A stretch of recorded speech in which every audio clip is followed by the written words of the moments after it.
साथीहरु अहिलेको जमानामा हामी YouTube चाहिँ कसले चाहिँ चलाउँदैन होला हामी म्याक्सिमम प्राय मान्छेले चाहिँ अहिले YouTube ब्राउजिङ गरिरहेको हुन्छौं चाहे पढ्नको लागि होस् चाहे अब गेमिङको लागि होस् चाहे कुनै कुरा सर्च गर्नको लागि होस् हामी YouTube प्राय युज गर्नै रहेका हुन्छौं भनेदेखि आज हामी YouTube को त्यस्तो सेटिंग्सहरुको बारे कुरा गर्ने छौं जुन सेटिंग्सहरु एकदम नै महत्त्वपूर्ण सेटिंग्सहरु रहेका छन् भने त्यसले तपाईलाई धेरै नै हेल्प गर्नेछ YouTube ब्राउजिङको लागि साथीहरु तपाईहरुलाई स्वागत छ हाम्रो YouTube च्यानल टेक इन्फर्मर एनबी मा भनेदेखि आज हामी यसै बारे छलफल गर्ने छौं र हाम्रो च्यानलमा पहिलो चोटी आएर तपाईहरु भिडियो हेर्दै हुनुहुन्छ भनेदेखि तलपट्टि रातो सब्स्क्राइबको बटन रहेको छ त्यसमा क्लिक गरेर हाम्रो च्यानललाई सब्स्क्राइब गर्नु होला ताकि यस्तै रोचक र इन्ट्रेस्टिङ भिडियोहरु म लिएर आइरहने छु यस च्यानल मार्फत सो साथीहरु ढिला नगरिकन भिडियो सुरु गरौँ है त त्यसैले हामीले अहिले यो YouTube एप ओपन गर्ने बित्तिकै हामीलाई सजेस्टेड भिडियोहरु देखाउनेछ जुन हामी सर्च गरेर हेर्ने गरिरहेको भिडियोहरु जति पनि छौं त्यो भिडियो चाहिँ एप्लिकेसन ओपन गर्ने बित्तिकै देखाउनेछ भन्दैन अब कहिलेकाहीँ हामी प्राइभेट भिडियोहरु पनि हेर्ने छौं जुन 18 प्लस का भिडियोहरु पनि हेर्ने छौं कहिलेकाहीँ भन्दाखेरि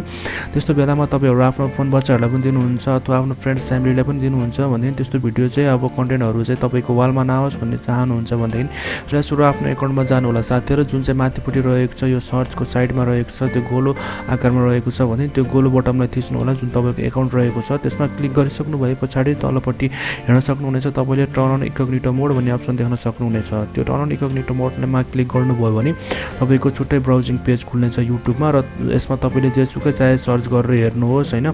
जस्तो सुकै कन्टेन्टहरु हेर्नुहोस् कुनै मतलब हुने छैन यसमा कुनै पनि यसले चाहिँ ब्राउजिङ हिस्ट्रीहरु सर्च हिस्ट्रीहरु त्यस्तो क्याचहरु कुनै पनि राख्ने छैन एकदम सेफ हुनेछ तपाईलाई यसबाट ब्राउजिङ गर्दाखेरि भन्दैखि तपाईलाई धेरै नै हेल्पफुल हुनेछ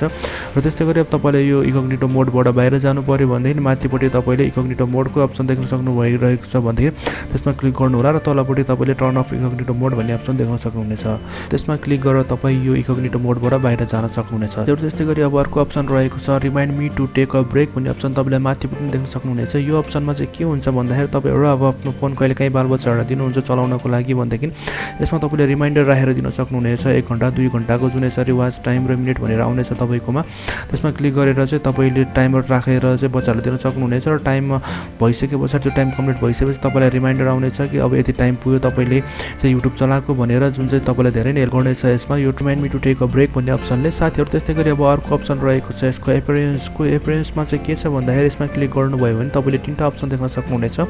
use device theme light theme र डार्क थीम भन्ने अप्सन जुन तपाईले चाहिँ अहिले डार्क थीममा चलाइरहनु भएको छ भने त ठिकै छ यदि तपाईले लाइट थीममा चलाउनुहुन्छ जुन तपाईको ब्राउजिङ गर्दा यसरी व्हाइट कलरको स्क्रिन आउँछ भन्दैखि त्यसमा चाहिँ तपाईलाई ब्याट्री ड्रेन हुने प्रब्लम पनि आउनेछ र तपाईको हेल्थलाई आँखालाई पनि असर गर्नेछ झन् तपाईहरुले बच्चाहरुलाई मोबाइल दिनुहुन्छ भन्दैखि त्यो बच्चाहरुको आँखालाई धेरै नै असर गर्नेछ त्यही भएर यो युट्युब चलाउँदाखेरि चाहिँ डार्क थीममै राखेर चलाउनु होला र तपाईले अहिले पनि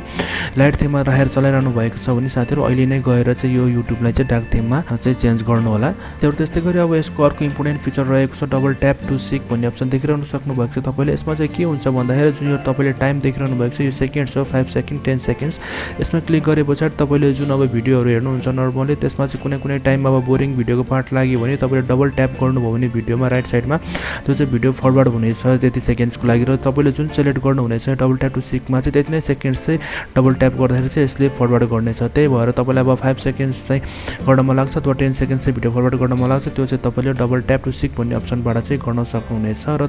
म चाहिँ यसरी 5 सेकेन्ड्सको म राख्ने छु मलाई सजिलो हुनेछ यसरी तपाईलाई जुन चाहिँ सजिलो हुनेछ यसमा त्यसरी नै तपाईहरु पनि राख्न सक्नुहुनेछ साथीहरु त्यस्तै गरी अब हामीले तल एक्सप्लोरमा हेर्ने हो भनेदेखि यसमा चाहिँ हाम्रो कन्ट्रीको ट्रेडिङ भिडियोजहरु देखाइरहेको हुनेछ र त्यस्तै गरी तपाईहरुलाई अब अरु नै कन्ट्रीको पनि ट्रेडिङ भिडियोजहरु हेर्न मन लाग्यो भने के गर्ने त भन्दाखेरि पहिला सुरु आफ्नो मोबाइलको फेरि एकाउन्टमा आउनु होला एकाउन्टमा आएपछि सेटिङमा क्लिक गर्नु होला साथीहरु र सेटिङमा क्लिक गरेपछि फेरि जेनरलमा क्लिक गर्नु होला र जेनरलमा क्लिक गरेपछि तपाईले तलपट्टि लोकेसन भन्ने अप्सन देख्न सक्नुहुन्छ जहाँ हाम्रो कन्ट्रीको नाम देखाइरहेको छ नेपाल भनेर त्यसमा क्लिक गर्नुभयो भने सबै कन्ट्रीको नाम देखाउनेछ र मैले चाहिँ अहिले न्युजिल्यान्ड क्लिक गरेको छु यसमा क्लिक गरिसकेपछि अब तपाईले फेरि एक्सप्लोरमा आएर हेर्न सक्नुहुनेछ कि न्युजिल्यान्डमा कुन चाहिँ भिडियोहरु ट्रेडिङमा छन् त्यो भिडियोहरु चाहिँ हामीले यसबाट मजाले हेर्न सक्नेछौं